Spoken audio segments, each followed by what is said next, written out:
আজকে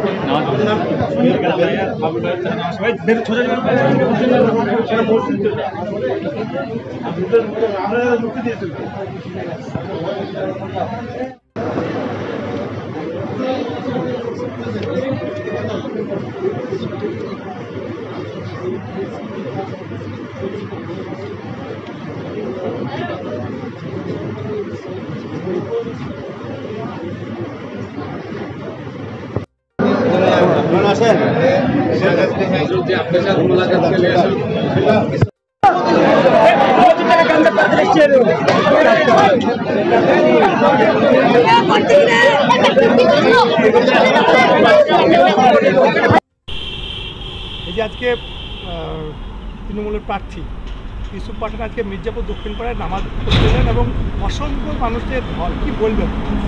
দেখুন, ইউসুফ পাঠান হচ্ছেন, এখন তিনি রাজনৈতিক ব্যক্তিত্ব, তৃণমূল থেকে ভোটে দাঁড়িয়েছেন।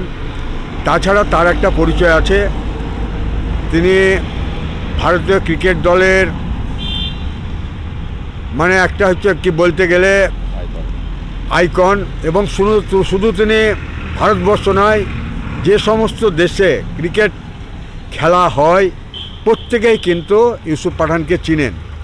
সুতরাং আজকে তিনি আমাদেরকে বলেছিলেন যে আমি আজকে আপনাদের গ্রামে গিয়ে নামাজ পড়ব, এবং সেই মোতাবেক আজকে জুম্মাবার মির্জাপুর দক্ষিণ পাড়ায় তিনি এসেছিলেন এবং সেখানকার নামাজ আদায় করার পর সেখানকার মানুষের সঙ্গে করমর্দন করলেন এবং যেটা বলার সেটা তিনি বললেন, কিন্তু সেখানে কোনো রাজনৈতিক বক্তব্য তিনি কিন্তু কোনোদিন রাখেননি, রাখবেনও না, কারণ কোনো ধর্মীয় প্রতিষ্ঠানে তিনি চান না যে রাজনীতি ঢুকুক, সেটা তিনি করেছেন। এবং তিনি শুধু দেখা করে মানুষের সঙ্গে তিনি সৌজন্য সাক্ষাৎ করে চলে এসেছেন।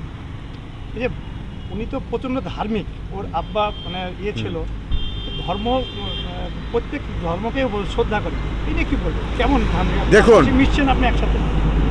আমরা তো মুসলিম ধর্মে বিশ্বাসী, কিন্তু এখানে একটা জিনিস মনে রাখবেন, আমরা ভারতবর্ষে বাস করি। আমাদের নেত্রী মমতা ব্যানার্জি একটা কথা বলেন, ধর্ম আপন আপন, উৎসব সবার।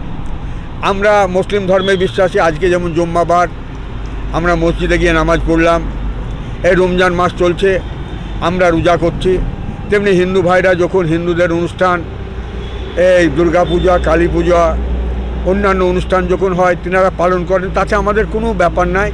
ধর্মের সঙ্গে রাজনীতিকে জড়াচ্ছেন যারা, তাদের বিরুদ্ধে আমাদের লড়াই। সাধারণ মানুষ কতটা আপ্লুত এই যে ক্রিকেটার পাশাপাশি তৃণমূল দলের, আজকে তো আপনারা ছিলেন সেখানে সাংবাদিকরা, আমরা তো একটা দলের লোক, আমরা তো তৃণমূলের লোক। আমরা যদি বলি যে একবার আপ্লুত, সেটা না, আপনারা সাংবাদিক হিসাবে যেটা দেখে আপনারা বলুন। এতে কি লোকসভা ভোটে কিছুটা ফল পাওয়া যাবে মনে হয়? দেখুন, আমরা তো হারার জন্য বহরমপুর লোকসভা সিটে ইউসুফ পাঠানকে দাঁড় করানি।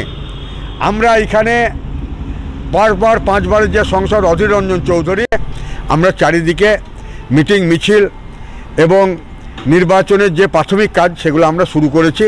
কারণ রমজান মাস হওয়ার দরুন আমাদের কিছুটা অসুবিধা হচ্ছে, কারণ এখনও ভোট 13ই মে ভোট, সুতরাং অনেক সময় পাবো। এবং আমাদের প্রত্যেক বুথে বুথে তৃণমূল কংগ্রেসের বুথকর্মী আছেন, কিন্তু অন্যান্য কোনো দলের প্রত্যেক বুথে কোনো কর্মী নাই। জেতার ব্যাপারে কতটা আশা? 100%।